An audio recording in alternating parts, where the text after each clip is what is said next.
Et alors Dorian, depuis la fin de la saison, qu'est-ce qui se passe au sein de l'équipe là, c'est pas encore les vacances, vous continuez de vous entraîner? Ah ouais, on s'entraîne encore. Les joueurs qui ne sont pas concernés par leur équipe nationale continuent à s'entraîner, sinon la coupure est trop longue.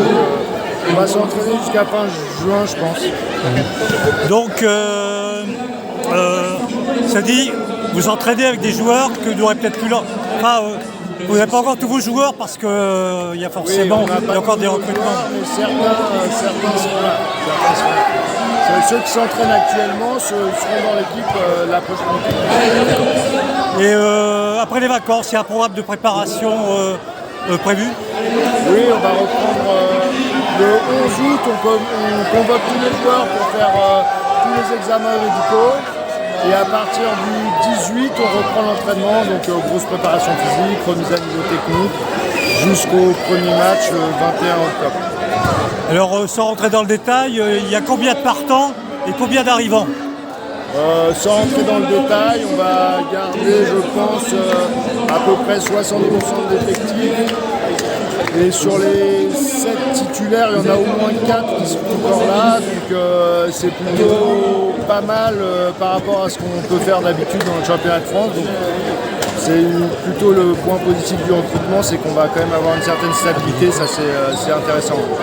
Alors justement, les choses se présentent bien pour la nouvelle saison. Vous avez gagné la Coupe de France et demi-finaliste du championnat là. Les ambitions pour la prochaine? On va voir. Nous, au sein de l'équipe, on a toujours. C'est une question qu'on ne se pose pas trop parce qu'on joue chaque point pour les gagner, chaque set pour les gagner, chaque match pour les gagner. Et évidemment, quand on rentre dans une compétition, on rentre dedans pour la gagner. Alors, je sais qu'on aura peut-être un peu moins de moyens que l'année dernière, mais en tout cas, nous, on arrive avec, en tout cas sur le stade sportif, avec autant d'ambition et de détermination que l'année dernière ou la saison précédente. Alors aujourd'hui c'est un jour important, c'est l'inauguration de l'ancienne nouvelle salle rénovée. Est-ce que sur le plan simplement sportif, ce sera un avantage d'avoir en face la vraie salle? Oui, ce sera forcément c'est quelque chose qu'on attend depuis longtemps. C'était pas simple d'être délocalisé.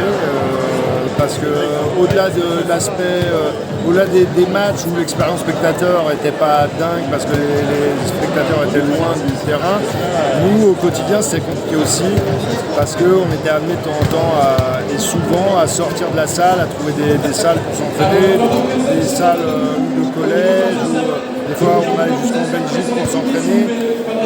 Surtout cette saison, l'année d'avant, l'équipe du staff était hyper compréhensible avec nous et nous a beaucoup aidé. Cette saison, c'était beaucoup plus compliqué avec la nouvelle direction du staff et donc on a vécu une saison difficile sur le plan organisationnel. Maintenant, on a hâte d'être là, tout va être plus simple pour nous, les joueurs habitent à côté, on va passer moins de temps dans les transports, on va être enfin chez nous, ça va être super. Et je pense que ça va être aussi un plus au niveau de l'ambiance. Comme tu le disais, le public était loin au stade. Ici, c'est un petit chaudron, quoi. Oui, c'est sûr qu'on espère que ça va. On a vu à quel point ça nous a porté en finale de la Coupe.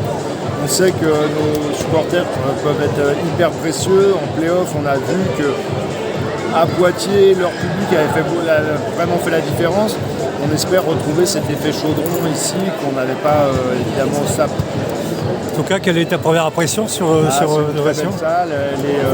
C'est moi une salle que ce qui me plaît beaucoup, c'est qu'elle est ultra lumineuse. Ouais. Et ça, c'est au quotidien, c'est agréable aussi de ne pas être dans une black box tout le temps. Et non, franchement, je pense que ça va être top. Ok, merci Dorian. Merci.